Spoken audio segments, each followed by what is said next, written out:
हमारा बंगला में आपको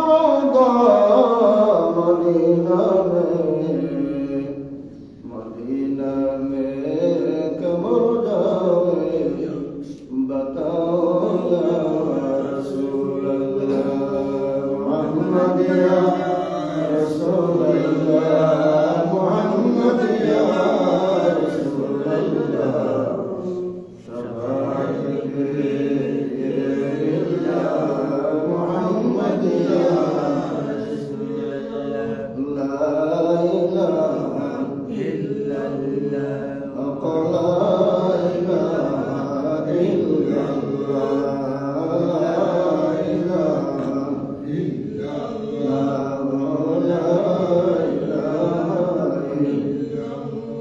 बना जो माटी से अदम तो शुक्र करते हुए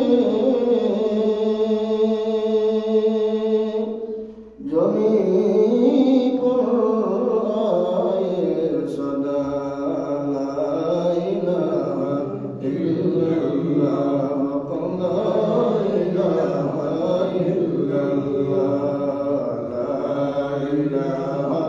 इल्लल्लाह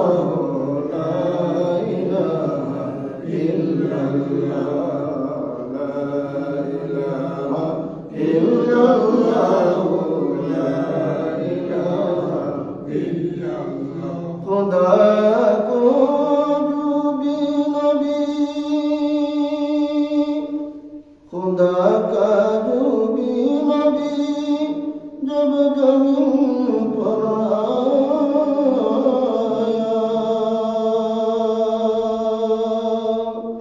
हर एक नबी ने कहा ला इलाहा इल्लल्लाह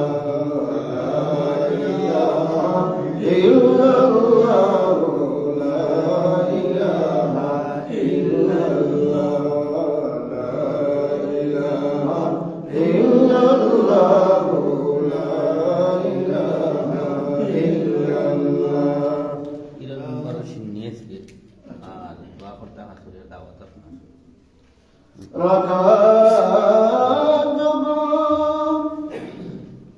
माटी पे अपना रखा जब माटी पे अपना पहना कदम जमीन पे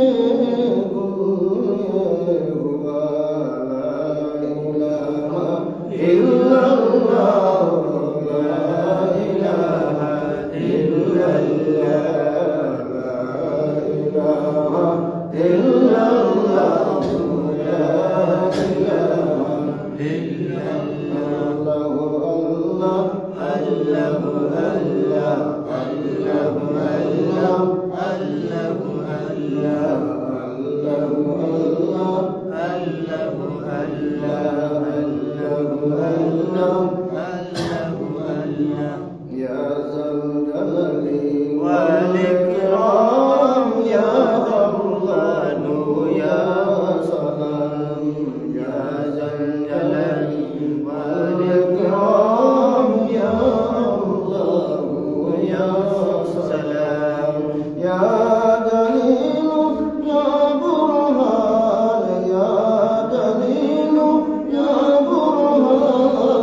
লা ইলাহা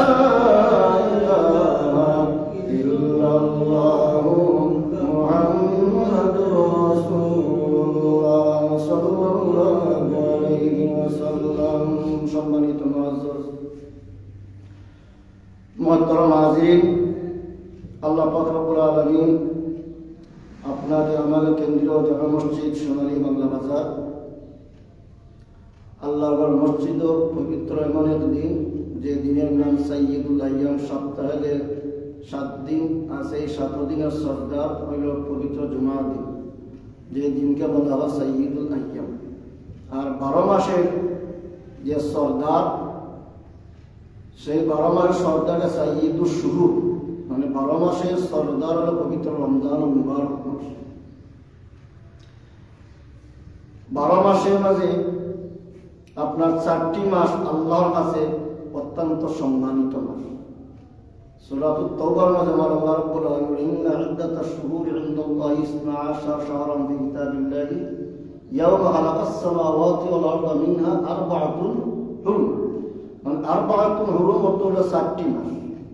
যখন রব্বুল আলামিন ইয়াওমা খালাকাস সামাওয়াতি, আসমান জমিন যখন আল্লাহ রাব্বুল আলামিন সৃষ্টি করবেন, এই সৃষ্টির সূচনাতেই আল্লাহ রাব্বুল আলামিন 12টা মাস শুরু করছেন।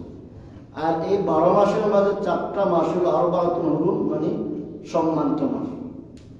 এই 4টা মাসের মাঝে, এই 4 মাসের মাঝে আরবে তৎকালীন সময়ে তারা এই যুদ্ধ বিগ্রহ, দরবার ফসাদ, কোনাকুনি, রক্তাক্ত, মায়ের, এইগুলো তারা হারাম আছে, এগুলো তারা করতো না। এই 4 মাসে তারা বড় সম্মান। এই 4 মাসের মধ্যে আপনার জিলহজ, মুহররম, রজব, শাবান, এই যে মাসগুলা, এই মাসগুলার অত্যন্ত ফজিলত। যেমন আমার নবী বলেন রাজব ও শাহরুল্লাহ, মানে রজব মাস হচ্ছে আল্লাহর মাস। শাবানু শাহরি, শাবান মাস হলো আমি নবীর মাস। রমাদানু উম্মতি, আর রমজান মাস হলো আমার উম্মতের মাস।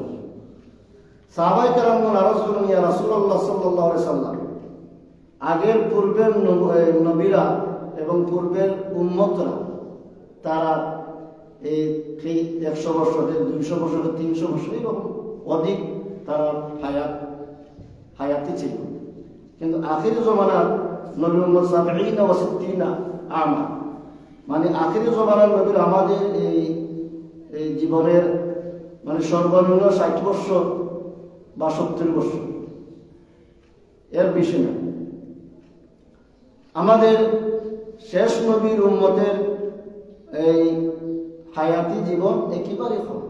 তখন সাহাবায়ে কেরামগণ আল্লাহর নবীকে বলেন ইয়া রাসূলুল্লাহ সাল্লাল্লাহু আলাইহি ওয়াসাল্লাম, আমাদের তো মনের মধ্যে আবেগ, আমাদের মনের মধ্যে আক্ষেপ, আমাদের মনের মধ্যে একটা এই কামনা বা বাসনা, আকাঙ্ক্ষা, ইচ্ছা যে আমরা তো আগের নবীদের মতো, যদি নবীদের উম্মতের মতো যদি আমরা হায়াতি জীবন পাইতাম, দীর্ঘ জীবন পাইতাম, দীর্ঘ হায়াত পাইতাম, তাহলে আমরা তো এই আল্লাহর ইবাদত করতাম, মনের মধ্যে একটা তৃপ্তি আসতো, মনের মধ্যে একটা সন্তুষ্ট আসতো। কিন্তু আমাদের হায়াত কম।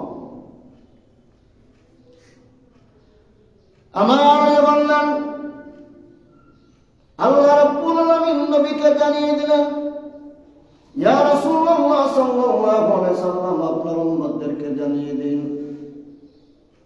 আমি আপনার উম্মতদেরকে এমন এমন দিন দান করেছি, এমন এমন রাত্রি দান করেছি, রাত্রি দিব যে রাত্রিগুলো একটা রাত যদি ইবাদত করে আগের উম্মতদের 1000 রাত্রির চেয়েও বেশি সওয়াব ফজিলত আমি আল্লাহ দিয়ে দিব। আগের নবীরাও হাজার অর্থাৎ শত বছর ইবাদত করেও যদি কিন্তু আপনার উম্মতদেরকে যদি আমি অর্থাৎ ওয়াযাক্কিরহুম বিআইয়ামিল্লাহ, সূরা ইব্রাহিম প্রথম পৃষ্ঠার মাঝে, মানে ওয়াযাক্কিরহুম বিআইয়ামিল্লাহ, মানে আল্লাহর দিনগুলি দ্বারা তোমার উপদেশ গ্রহণ করো।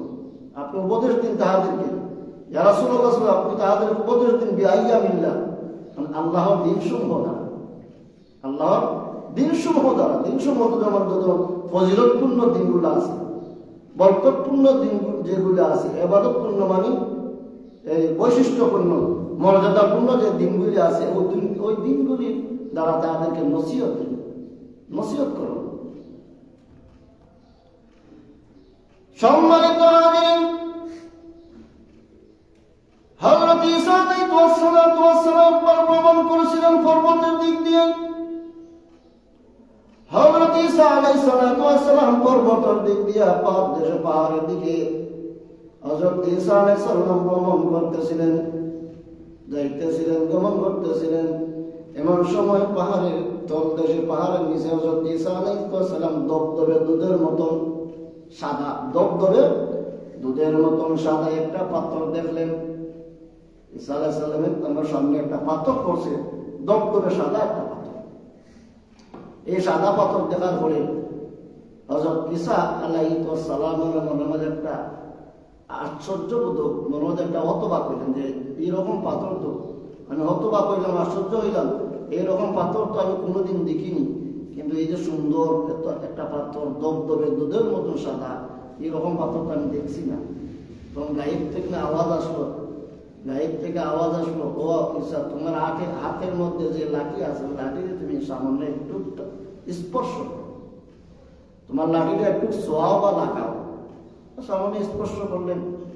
স্পর্শ করার পরে এই পাথরের ভিতর থেকে একদম সুন্দর দপ্তরে সাদা দাড়িওয়ালা, মানে সফেদ সাদা, খুব সুন্দর একজন মানুষ পাথরের ভিতর থেকে, ভিতরের মধ্যে বাইরের ভিতর থেকে বের হওয়ার পরে হযরত ঈসা নবী ঈসা আলাইহিস সালাম বললেন, আপনি কি? বলে, আমি আল্লাহর বান্দা। এই পাথরের ভিতর, বলি এই পাথরের ভিতরে আমি আল্লাহ তাআলার ইবাদত করি। বলে, আপনি খান কিভাবে, খাবার কিভাবে আপনি এই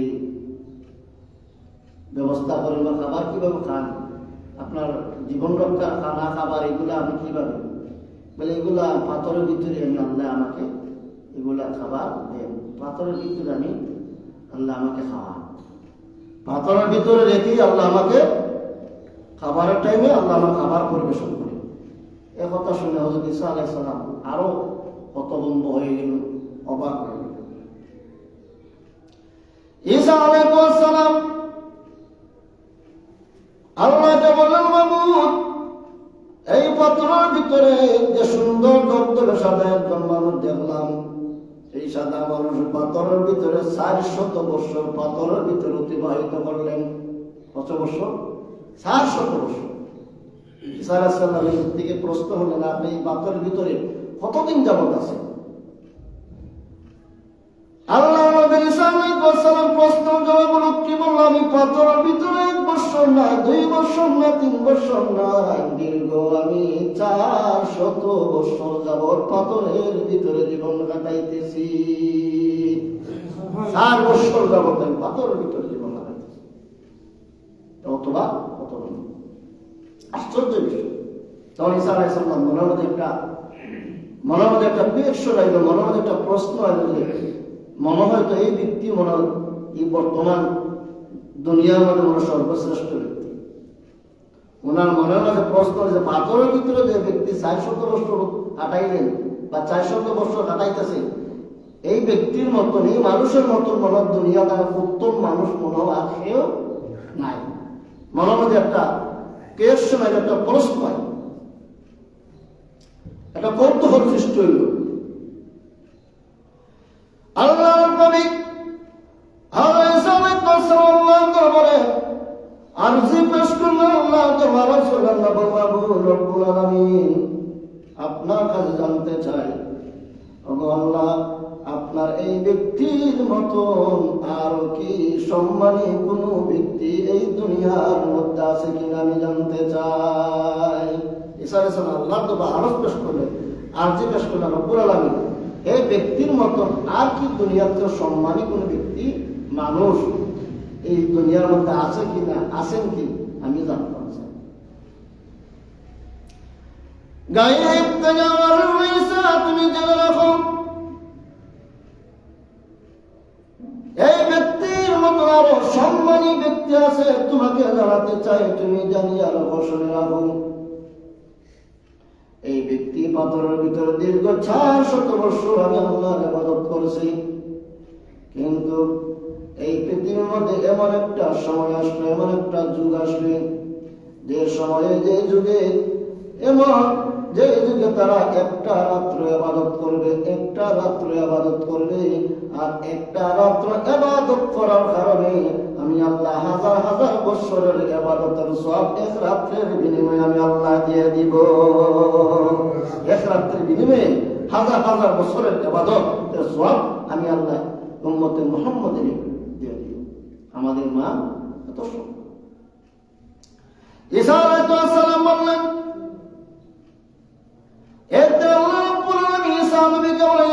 তুমি শুনো, তুমি আমার শ্রোতা, আমি হইলাম বক্তা। ঈসা আলাইহিস সালাম, আল্লাহ রাব্বুল আলামিন ঈসা আলাইহিস সালামকে একদিন বলেন, ঈসা তুমি জানিয়ে রাখো, আমি হইলাম আল্লাহ, আমি হইলাম বক্তা, তুমি ঈসা হইলা শ্রোতা, আমার ওয়াজ শুনো, আমার ওয়াজ শুনো। আমার আল্লাহ বলেন, ঈসা, ও ঈসা, তুমি আমার বক্তব্যটা শুনো।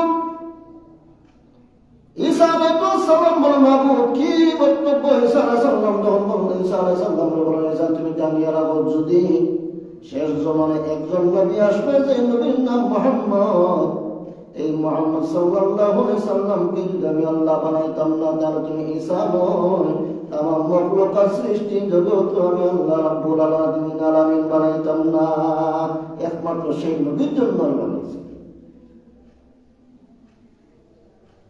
আল্লাহ রাব্বুল আলামিন যখন আরশ আজিমকে সৃষ্টি করলেন, আরশ আজিমকে যখন তাফসীরের মধ্যে বলা, আরশ আজিমকে যখন আল্লাহ রাব্বুল আলামিন বানাইলেন, সৃষ্টি করলেন, আরশ আজিমকে বানানোর পরে আরশ আজিমের মধ্যে একটা কম্পন সৃষ্টি হয়ে গেল, তরতর করে কাঁপতে লাগলো, আরশ আজিম কাঁপতে লাগলো।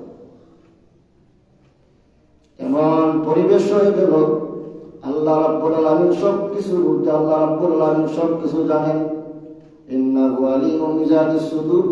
যখন আল্লাহ রাব্বুল আলামিন আরশ আজিম বানাইলেন, আরশ আজিম বানানোর পরে আরশ আজিম তরতর করে কাঁপতে আরম্ভ হলো, আরশ আজিম কাঁপতে লাগলো। আমার আল্লাহ বুঝতে পারলেন, সঙ্গে সঙ্গে আল্লাহ রাব্বুল আলামিন কুদরতিভাবে দুইটা বর্ণনা পাওয়া গেল। জিবরিল আমিনকে বলল, জিবরিল তুমি জানিয়ে রাখো, ও জিবরিল আরশ বানাইলাম, আরশের মধ্যে খাপ শুরু হয়ে গেল। ও জিবরিল যতক্ষণ পর্যন্ত আরশ আজিমের মধ্যে আমার নবীর নাম, আমার প্রিয় নবী মুহাম্মদুর রাসূলুল্লাহ সাল্লাল্লাহু আলাইহি সাল্লামের নাম আরশ আজিমের মধ্যে না লাগবে, ততক্ষণ পর্যন্ত আরশ আজিমের কাপ কম্পন বন্ধ হবে না। তখন জিবরিল আলাইহিস সালাম আল্লাহ নবী মুহাম্মদ রাসূলুল্লাহ সাল্লাল্লাহু আলাইহি সাল্লামের নাম আরশ আজিমের মধ্যে লিখে দিলেন। সুবহানাল্লাহ।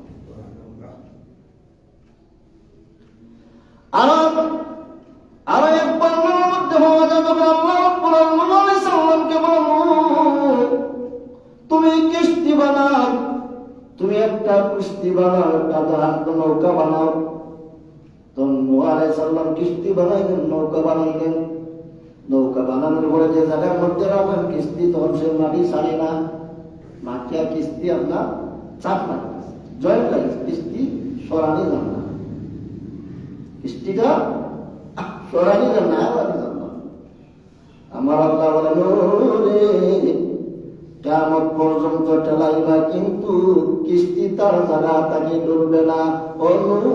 যতক্ষণ পর্যন্ত আমার প্রিয় নবী মুহাম্মদ রাসূলুল্লাহ সাল্লাল্লাহু আলাইহি সাল্লামের নাম কিস্তির মধ্যে না লেখবায়, ততক্ষণ পর্যন্ত এই কিস্তি পানির মধ্যে ভাসবে না।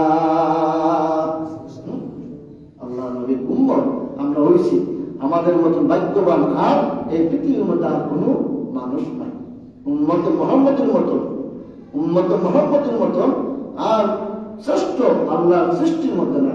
উম্মতের দুনিয়ার মধ্যে যত উম্মত, আখির জামানার নবীর উম্মতের দাম বেশি, মর্তবা বেশি। সম্মানিত হাজিরা,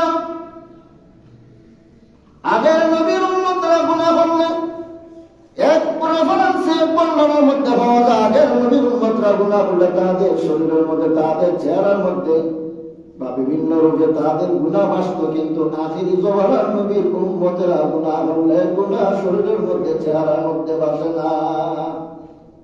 যদি আপনার আমার গুনাহটা যদি চেহারার মধ্যে বাসত, যে আপনার এই জীবনও দুনিয়ার জীবন চলা বড় কষ্ট। মানুষ আমাদের সৃষ্টি দিল, কিন্তু আমরা চেহারার মধ্যে, আমরা অঙ্গের মধ্যে, আমরা ফেসের মধ্যে আমরা গুনাহটা আমরা অপরাধ করি, এই অপরাধটা আমরা চেহারার মধ্যে উঠে না, বাসে না। তার কারণটা হ্যাঁ, আমরা গুনাহ করি, কিন্তু গুনাহ করলে চেহারার মধ্যে দাগ বসে না, দাগ বসে না, চিহ্ন বসে না। কিন্তু গুনাহ করলে আপনার আমার কলবের মধ্যে কালো দাগ পড়ে, কালো চিহ্ন পড়ে। এই উম্মত মুহাম্মাদীকে আল্লাহ রাব্বুল আলামিন মায়া করছেন একমাত্র নবীর কারণে। আমাদের গুনাহ করি, এই গুনাহটা আমরা কলবের মধ্যে, আমরা দিলের মধ্যে চাপ চাপ বসে। এটা এর চেয়ে আর বড় দয়া আর কি হতে পারে? আমার আল্লাহ বলেন, قُلْ يَا عِبَادِيَ الَّذِينَ أَسْرَفُوا عَلَىٰ أَنفُسِهِمْ لَا تَقْنَطُوا مِن رَّحْمَةِ اللَّهِ إِنَّ اللَّهَ يَغْفِرُ الذُّنُوبَ جَمِيعًا إِنَّهُ هُوَ الْغَفُورُ الرَّحِيمُ। আমার আল্লাহ ইয়া রাসূলুল্লাহ, ইয়া হাবিবাল্লাহ, নবীজু কুল, আপনি বলুন, ইয়া ইবাদ, হে আমার বান্দারা। ইয়া ইবাদ, হে মানে মায়া করে আমরা, আর মায়া করি আল্লাহ বলেন আমাদের, ইয়া ইবাদ, ইয়া ইবাদ। আল্লাহ আমাদেরকে বড় আদর করিয়া, বড় মহব্বতে, বড় প্রিয় সুরে, মায়ার সুরে আমার আল্লাহ বলে, ইয়া ইবাদ, হে আমার বান্দারা। কোরআন শরীফ বিভিন্ন জায়গায় আল্লাহ বলেন আমাদেরকে বড় মহব্বতের সহিত দেখেন, বড় আদরের সহিত দেখেন, বড় প্রিয় সুরের বন্দাই, তোদেরকে আমি আল্লাহ বলেন জাহান্নামের মধ্যে দেওয়ার জন্য বানাই নাই। আল্লাহ আমাদেরকে কোথায় দিবেন? আল্লাহ আমাদেরকে জান্নাতে দেওয়ার জন্য বানিয়েছেন। যখন আল্লাহ রাব্বুল আলামিন বলেন, "কুল্লাহু মিনহা জামিআ", যখন আল্লাহ রাব্বুল আলামিন বলেন, তোমরা জান্নাত থেকে নেমে যাও। যখন দুনিয়ার মধ্যে আসলেন, যখন রব্বুল আলামিন যখন আদম আলাইহিস সালামকে, হাওয়া আলাইহিস সালামকে যখন তোমরা জান্নাত থেকে বের হয়ে যাও, তখন আদম আলাইহিস সালাম চৌকের পানি ছেড়ে দিলেন। চৌকের পানি ছেড়ে দরদর করে চৌকের পানি ছাড়ার কারণে, বাবু জান্নাত থেকে তো বের হবো। আদম আলাইহিস সালাম মন চায় না, জান্নাত এমন শান্তির জায়গা, জান্নাত এমন শান্তির জায়গা, জান্নাত তো সুন্দর জায়গা, জান্নাত তো চমৎকার জায়গা, জান্নাতের তুলনা হতে পারে না। দুনিয়ার মানুষ আর জান্নাতের মানুষ সমান নাই।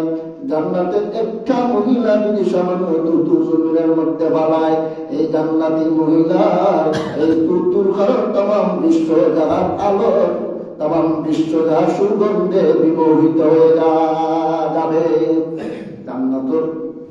জান্নাতের মহিলা সামান্য যে একটা আঙ্গুল দ্বারা সারা দুনিয়া আলোকিত, এত সুন্দর জান্নাতের মানুষ। জান্নাত আদম আলাইহিস সালাম কাঁদলেন, মাবুদ যেতে চাই না, কিন্তু আমার আল্লাহ বললেন, তাকারাবা হাযিহিশ শাজারাতা ফাতাকুনা মিনাজ জালিমিন। এটা আরো এক লা তাকারাবা, তোমরা নিকটবর্তী হইও না। তাই আমার আল্লাহ গায়েব থেকে আদম রে, তুমি কেন না চোখের পরে তুমি চাইও না আদম, আদম তোমাকে আবার ফিরে, উলাইকা হুমুর ওয়ারিসুনাল্লাযীনা ইয়ারিসুনাল ফিরদাউস হুম ফিহা খালিদুন। উলাইকা হুমুল ওয়ারিসুন, ওয়ারাই সেই জান্নাতের ওয়ারিস হয়ে উত্তরসূরি হবে। আমার আল্লাহ রাব্বুল আলামিন বললেন, আদম তুমি যদিও সাময়িক জন্য সাময়িক একটু সময়ের জন্য দুনিয়ার মধ্যে যাবে। আদম যদি আমার বাধা পানি যদি তোমরা আমি আল্লাহর কোনো করতে করো, আমি আল্লাহর কোনো স্মরণ করো, আমি আল্লাহর কোনো হাকাম বিধি বিধান মেনে যদি চলো, আমার মতো যে বিধি বিধান হাকাম সালামকে তোমরা তুমি মেনে চলো, পালন করো, আমি কথা দিলাম আমি আল্লাহ রাব্বুল আলামিন আবার তোমাদেরকে জান্নাতের অধিকারী বানাইয়া দিব। আল্লাহ আমাদেরকে আসলে জাহান্নামে দেওয়ার জন্য বানান না। বলতেছিলাম এই লাইলাতুল বারাত, লাইলাতুল বারাত আল্লাহ রাব্বুল আলামিন কুদরতের মধ্যে সব কিছু লোহে মাহফুজের মধ্যে সংরক্ষিত আছে। দুনিয়া কখন কিভাবে, দুনিয়া কখন কি ঘটবে না ঘটবে, দুনিয়ার অবস্থা কোন সময় কি পরিবর্তন হবে, দুনিয়ার অবস্থা কখন কোন কন্ডিশন করবে, কখন কোন মানুষ কি হবে না হবে, কার তত্ত্বে কি আছে না আছে, কার জীবনে কি আছে না আছে, সম্পূর্ণ আল্লাহ রাব্বুল আলামিন আমরা মিন ইনদিনা ইন্না কুন্না মুরসিলিন। আয়াতে তাফসীরের মধ্যে বলা যায় আল্লাহ রাব্বুল আলামিন আপনি আমার তকদীরকে, আপনি আমার ভাগ্যকে, আপনি আমার সব কিছু দুনিয়াটা সারা দিয়ে আগে আল্লাহ রাব্বুল আলামিন লাউহে মাহফুজের মধ্যে আল্লাহ রাব্বুল আলামিন আমাদের তকদীর লিপিবদ্ধ করে দিয়েছে।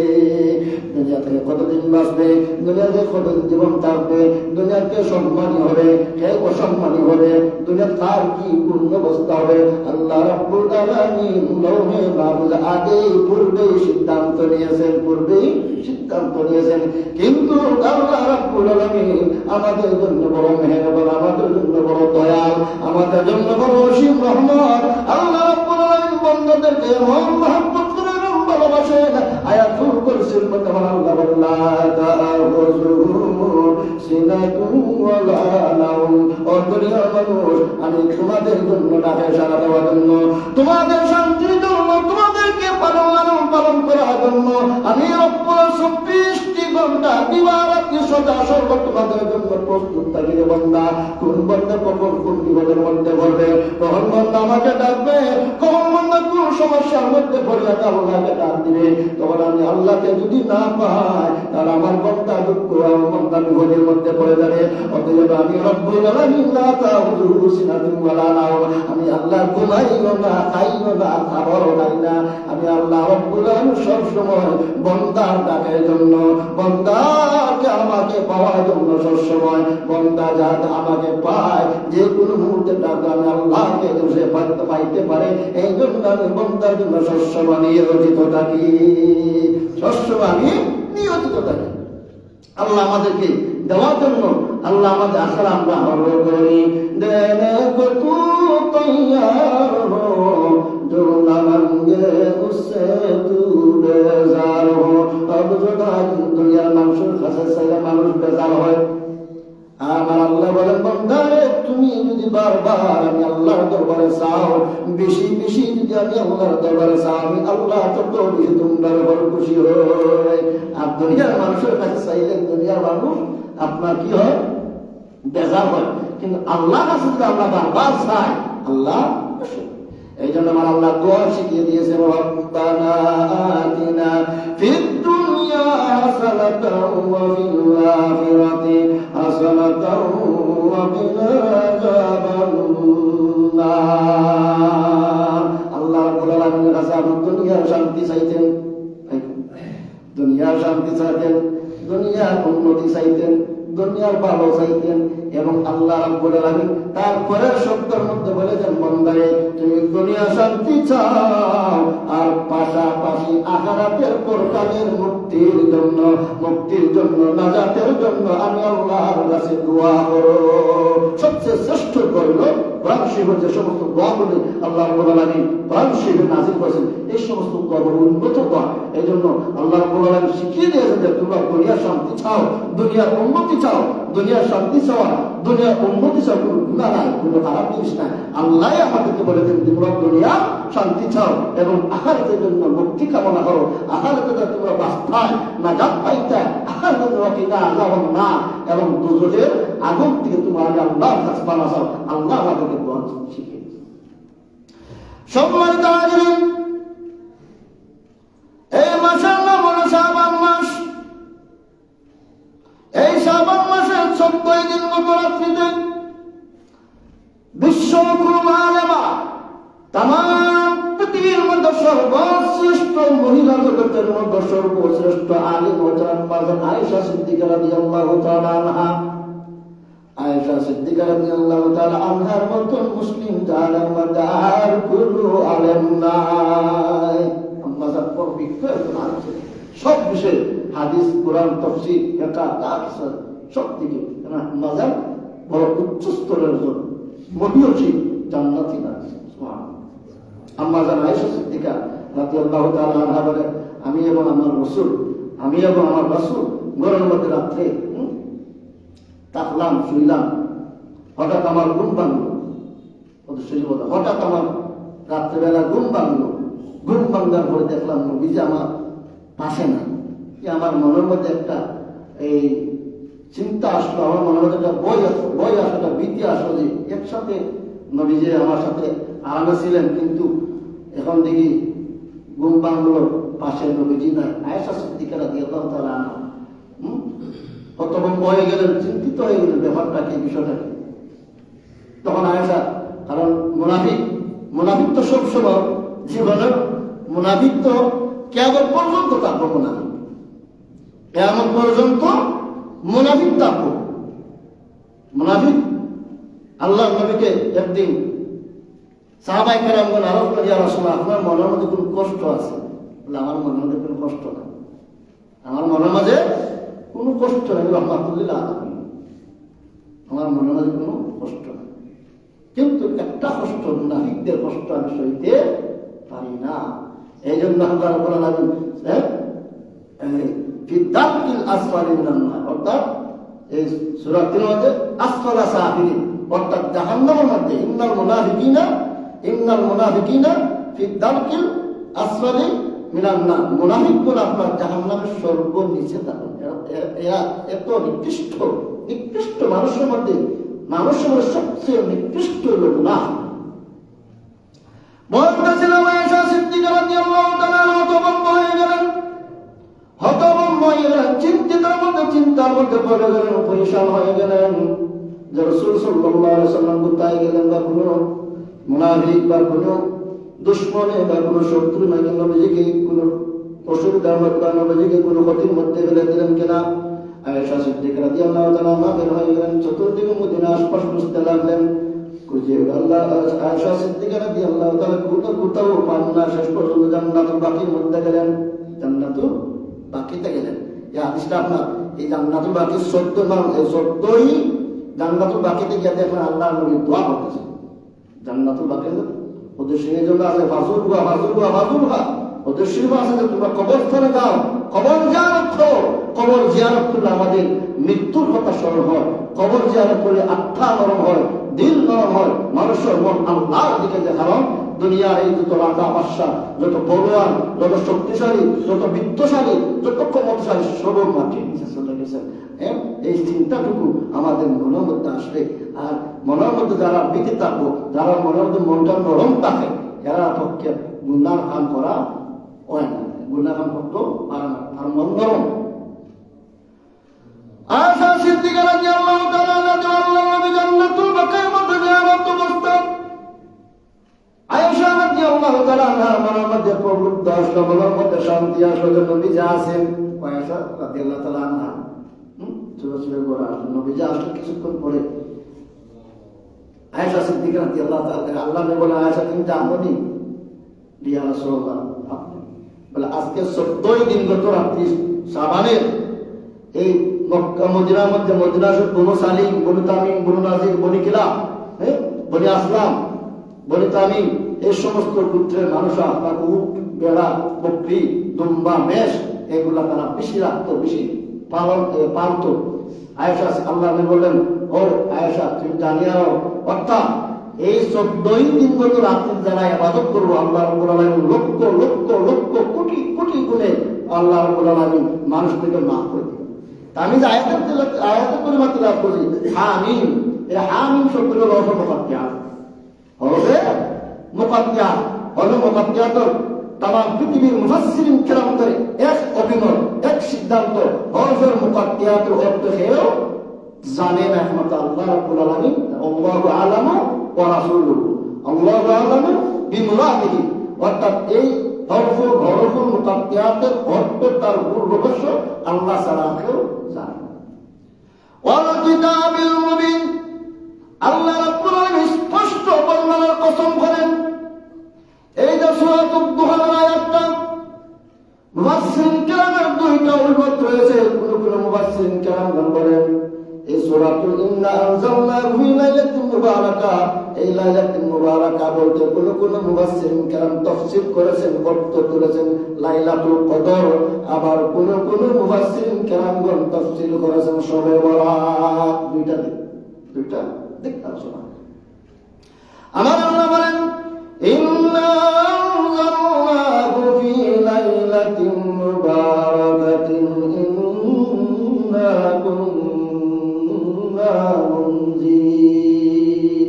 ইন্না নিশ্চয় আনজালনা, আমি তাহাকে নাযিল করছি, আনজালনা কোরআন শরীফকে নাযিল করছি, ফি লাইলাতিন মুবারাকা, পবিত্র একটা রজনীতে, পবিত্র একটা রজনীতে আমি কোরআন শরীফ অবতীর্ণ করেছি। ইন্না কুন্না মুনজিরিন, আমি আল্লাহ রাব্বুল আলামিন সতর্ককারী, সবচেয়ে সতর্কবান হচ্ছেন আল্লাহ। এবং আল্লাহ রাব্বুল আলামিন ইন্না কুন্না মুনজিরিন, এই আয়াত আরেকটা হলো কোরআন শরীফকে আল্লাহ রাব্বুল আলামিন নবীর উপর নাযিল করেছেন, অবতীর্ণ করেছেন। এই কোরআন শরীফের দ্বারা আল্লাহ রাব্বুল আলামিন নবীর উম্মতদেরকে আল্লাহর বান্দা থেকে কোরআন শরীফের মাধ্যমে সতর্ক করবে। কোরআন শরীফ আমাদের জন্য একটা সতর্ক, একটা আমরা নিয়ামত। অর্থাৎ কোরআন শরীফ পড়লে হালাল কি, হারাম কি, ন্যায় কি, অন্যায় কি, জুলুম কি, জালেম কি, অর্থাৎ সব কিছু দুনিয়া আখিরাত, কোন রাস্তা হক, কোন রাস্তা বাতিল, কোন রাস্তা সত্য, কোন রাস্তা মিথ্যা, অর্থাৎ কোরআন শরীফ সম্পূর্ণ ওয়াল কিতাবিল মুবিন স্পষ্ট বর্ণনাকারী। অর্থাৎ আল্লাহ বলেন এই কোরআন দ্বারা আমি চলতে কসম করছি। এই কোরআন শরীফ দ্বারা আল্লাহ নিজে কসম করছেন। আর আল্লাহ যে জায়গায় কোরআন শরীফের দ্বারা আল্লাহ নিজে কসম করছেন, অর্থাৎ আর এই কোরআন শরীফের সম্মানটা, ইজ্জতটা খুব বেশি। কোরআন শরীফের মতো সম্মানী জিনিস আর নাই।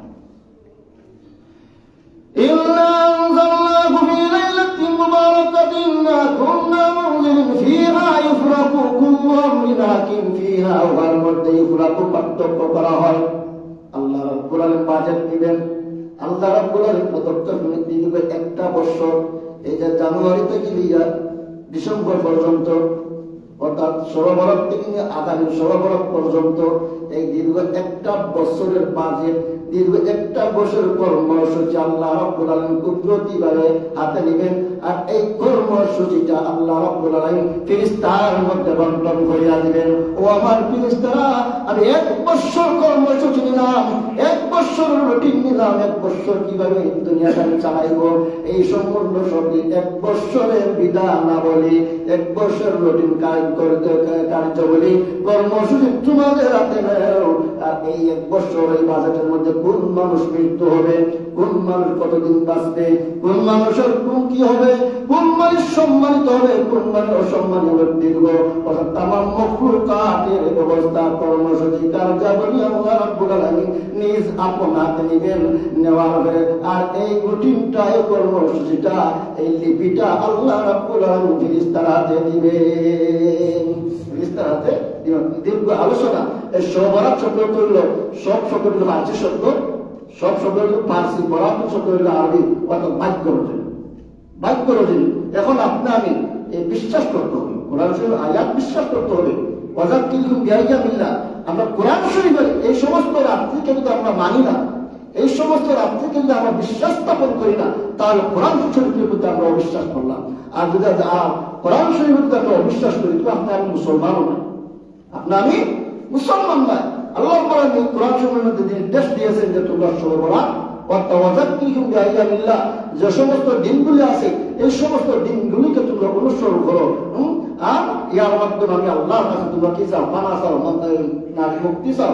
আর এই লাইলাতুল মুবারাকা আল্লাহ বলে অসংখ্য অগণিত মানুষকে আমরা মাফ করে দেয়। আল্লাহ বলেন আপনাকে এই লাইলাতুল মুবারাকার মধ্যে আপনার চাষাম কায়না এই 60 জন মানুষকে আল্লাহ মাফ করবেন না। লম্বা করে ইনশাল্লাহ আমরা সরবরাহ মনে হয় এই পালনে নারী মসজিদও ইনশাআল্লাহ আমরা আলোচনা করব। আমাদের এই সৌভাগ্যটা আমাদের জীবনের একটা বিরাট একটা লাইফের ব্যবস্থা। জীবন কিভাবে আপনার আমার দুঃখ যায় না, দুর্দশা যায় না, হ্যাঁ, অভাব যায় না, বেমার যায় না। এই সৌভাগ্যের রাত্রিতে আমরা এবাদত বন্দি করতাম, এবাদত বন্দি করার মাধ্যমে আল্লাহকে খুশি রাখতে পারতাম পারি। হয়তো আল্লাহ বলেন না আপনাকে আমাকে যত রকমের নাটক, যত রকমের আবদ্ধতার মধ্যে আসি, বন্ধুত্বের মধ্যে আসি, আল্লাহ বলেন এই রাত্রের খাতিরে আপনাকে আমাকে উদ্ধার করবে। লম্বা আলোচনা ইনশাআল্লাহ যদি আমরা আগামী রাত্রিতে ছোটবেলার যে রাত্রি, ও রাত্রিতে ইনশাআল্লাহ আমরা দীর্ঘ আলোচনা করবো। আল্লাহ তৌফিক দিতা হলকা আমিন। ওয়া আখিরু দাওয়ানা আলহামদুলিল্লাহ নাহমাদুহু ওয়া নাসাল্লি আলা রাসূলিল কারীম ওয়া লাম্মা তামান্না নাবি সাল্লাল্লাহু আলাইহি ওয়াসাল্লাম শানা হাওয়াল ওয়া মাওয়া توفي بالمدينة الشريفة المنورة أبو عبد الله وكان قد استجاب وقال هذه من الطوبة النجارية ومكث في شهر سبعين وسبعا وشكوى ولما تم النبي صلى الله عليه وسلم على والد سادة قمرية وعلى الزمان ينتهي المسكى فقد مولد مولود ياسر ومرهم في زيسات من أدوار القدسية وهذا الله ورد صلى الله عليه وسلم ولم يتلالى وسنى صلى الله على محمد صلى الله عليه وسلم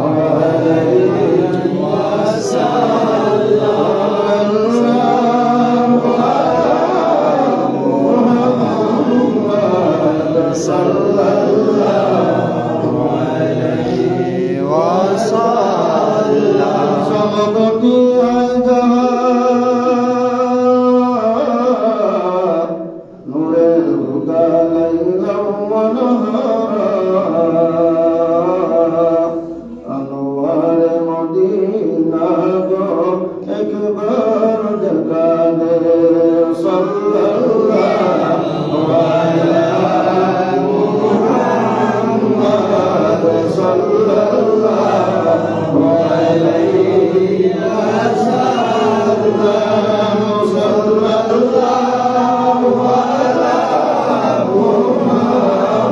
محمد صلى الله عليه وسلم دنيا في البريق سوق وعده وعباد الله ما زال رسولكم جاسكان بلاد صلى الله على محمد صلى الله عليه وسلم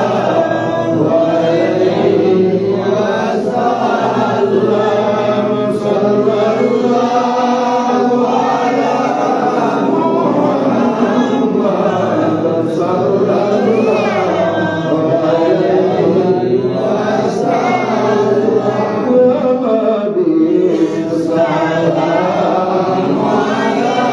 عليك يا رسول السلام عليك يا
حبيب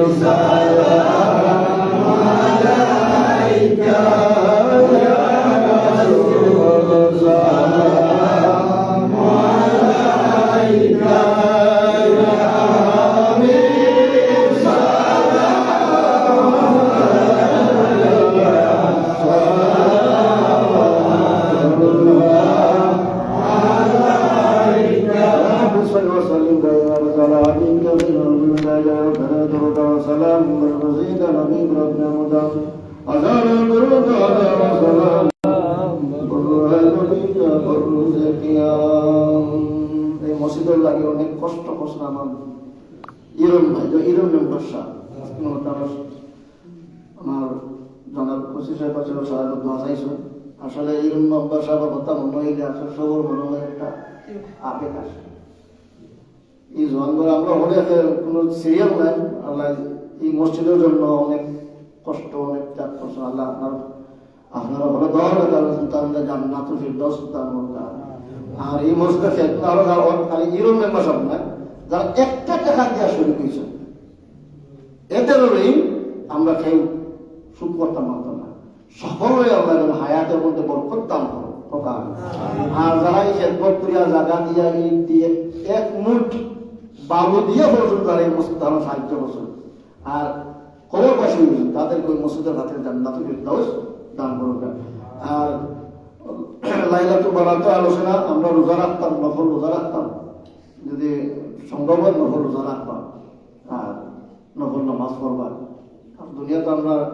দুনিয়া তো আমরা চলতাম পারি কিন্তু আসলে আমরা নিকির দরকার আমরা এই রাতটারে আমরা সম্মান দিতাম লাইলাতুল বরাত রাতটারে আমরা সম্মান দিতাম আমরা অবহেলা করতাম না বুঝছেন অনেক মানুষ আছে দাম দেয় না আমরা মুসলমান আসলে দাম দেয় না তার চিল্লা করো খবরদার কোরআন মানতে হইলে সর্বরত মানতে হইব এই কোরআন শরীফের তফসির বিভিন্ন তফসির যারা বাক্য দুর্ভাগ্যকে ফাঁস করতে পারে না পরীক্ষা চাকরি হয় না বিদেশ যাইতে পারেন না অভাব যান না বেমার পালাও না দিলে একই না বিশ্বাসে লাইলাতুল বরাতের সম্মান দিবা আর ছোট ভাবে চালিয়ে পারেন ইনশাল্লাহ আপনার সব সমস্যা আমরা দূর করে দিবা اللهم ربنا آتنا في الدنيا حسنة وفي الآخرة حسنة وقنا عذاب النار ربنا ارحمهما كما ربياني صغيرا إلهي بجاه نبيك المصطفى ورسولك المرتضى طهر قلوبنا من كل وصيب وعيدنا مشاهدتك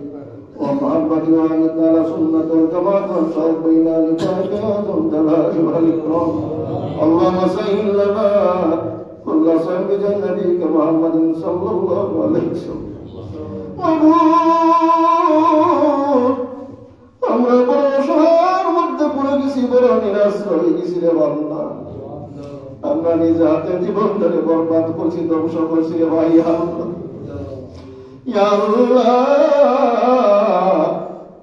যদি গুনাহ করি তুমি তো বলছো লা তাকনাতু মির রাহমাতিল্লাহ আমার গুনাহ দুনিয়া তো আমরা মুখকান্তে ছোট বানাই না গুনার কারণে দুনিয়া তো আমরা বেইজ্জত করিও না সমাজে মানুষের কাছে আমাদেরকে অবদস্ত লাঞ্ছিত বেইজ্জত করিও না ইয়া আল্লাহ গুনার কারণে বড় বড় আল্লাহ বেমার জানি আল্লাহ আমাদেরকে পরীক্ষা করিও না আল্লাহ গুনার কারণে আল্লাহ রাস্তা বেকায় আল্লাহ সমাজে আল্লাহ জীবনে আল্লাহ আমরা বেইজ্জত করিও না বানাইয়া মুসিবতের মধ্যে বানাইয়া আমরা আল্লাহ তুমি সুযোগ সবিল লাগি বানাইয়া না আল্লাহ আল্লাহ আমার গুনার কারণে আল্লাহ আমরা কলঙ্ক জীবন দিও না আমার গুনার কারণে আল্লাহ বেকার আল্লাহ তুমি সত্য জীবন আমরা দিও না আমার গুনার কারণে পরাজয় জীবন আমরা দিও না ভাই আমার জীবনের কারণে আল্লাহ অতীত কার্য জীবন আমার দিও না আল্লাহ তোমার দরবিকে চাই তোমার দিনের কাছে আমাদের প্রত্যেক জীবন আল্লাহ উন্নত জীবন বানাইয়া দাও আল্লাহ আল্লাহ দেশে পৃথিবী দ্বারা যত বড় ভ্রমণ করা তারা তোমার দয়া সাহায্য করে ভালো বানিয়ে দাও আল্লাহ তাআলা নিরঞ্জন নম্বর সাহায্য আল্লাহ জান্নাতুল ফিরদাউস বানাইয়া দাও আল্লাহ আল্লাহ এই মসজিদে খেদমত করে যারা দুনিয়ার সকল কবরে জান্নাতুল ফিরদাউস বানাও যারা দুনিয়ার জন্য এখন আসলে মসজিদে ভালোবাসতেছেন আল্লাহ এই সোনালী বাবা হয়ে যায় মসজিদের সঙ্গে যারা সম্পর্ক যারা দেশ বিদেশে সকলকে দৌলত উসমান গনি হিসাবে আল্লাহ তুমি কবুল আর মঞ্জুর করো আপনার মায়ের বন্দার যুবক মায়েরা মুরব্বী আল্লাহ শুনবে গুনাহ বাচ্চা আল্লাহ বাচ্চার বাড়ি সৌরামে কালামুল্লাহ মসজিদের মধ্যে আছে আল্লাহ যে দুখান হাত তুমি বড় সুন্দর আল্লাহ তুই হাতের হাতে আমার পড়তে আছে হাত দুটারিলে তুমি কবুল আর মঞ্জুর করো আল্লাহ ও মাবুদ বিকাশ আগামী লাইলাতুল বরাতে আমাদের প্রত্যেকের প্রস্তুতি হইব তৌফিক দেও। লাইলাতুল বরাতের সম্মান দেওয়ার মতন ইবাদত করার মতন আমাদেরকে তৌফিক এনায়েত করিয়া দাও। আমাদের প্রতি মা বাপ দাদা দাদি নানা নানি শ্বশুর শাশুড়ি পীর মুরিদ উস্তাদ বংশীয়া তামাম দাওলাতে মাফ করিয়া দাও আল্লাহ। ইয়া আল্লাহ সিংহে হল চেয়ারম্যান আবার সবার জন্য দোয়া চাইছেন আল্লাহ। আমার সবার চেয়ারম্যান সাহেব আল্লাহ তোমার দায়িত্ব নিয়ে সুস্থতা দান করিয়া দাও আল্লাহ। হায়াত বরকত দাও। দেশে দেশের তামাম দাওলাত তোমার রহমত বরকত উন্নতি আলা ফরমাও। رب ارحمهما كما ربياني صغيرا رب ارحمهما كما ربياني صغيرا سبحان